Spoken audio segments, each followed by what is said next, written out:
بسم الله الرحمن الرحیم. یو پیر بیا تاسو سره د دارالشفا ای هسپتال سواړی بنیر نه د سترګو متعلق د آګاهي پروګرام سره حاضر یو.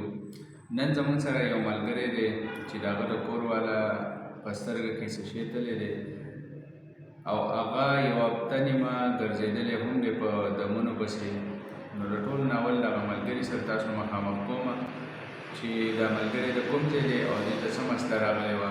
زمونږ د جانو بابا او زړه نو پاتې کېږي خو زړک دی زمونږ د کلي یو زړک دی یو ګوریاړی ده په جانو بابا حد د دې بایي تعلق چې دی هغه د کلیاړی دیوانه بابا بنیر سره دی. دې کې شنې کولی شګه پکې لګېدل دا وه څه دیاوتي وه څه پکې لادي که نه چې یو ها دې څه کوله واښې کول واښه دې واښه یې بل اګریکلچر ټرام دې په سترګه کې او د هغې نه بس چې کوم دی نو پر هغې په سترګه کې واښه یا څه څیز لګېدلی و.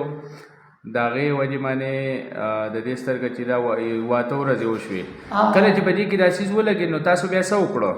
ما دم ښه تاسو دم لا یو بوتله دا راته ووایې چې هغه دم والا تاسو ته څه ووایي چې راووته که څه چلو شو؟ هغې وایي چې راوتې څه پکې ها چې په دم باندې راووته. بله خبره خو دا ده چې کله په سترګه کې یا په داسې یو ځای کې څه شی ولګي نو هغه په دم باندې نه راوځي. ته دې خلکو ته څه پیغام ورکول غواړې چې کله په سترګه کې څه شی ولګي یا داسې څه چلو شي نو څه کول پکار دي؟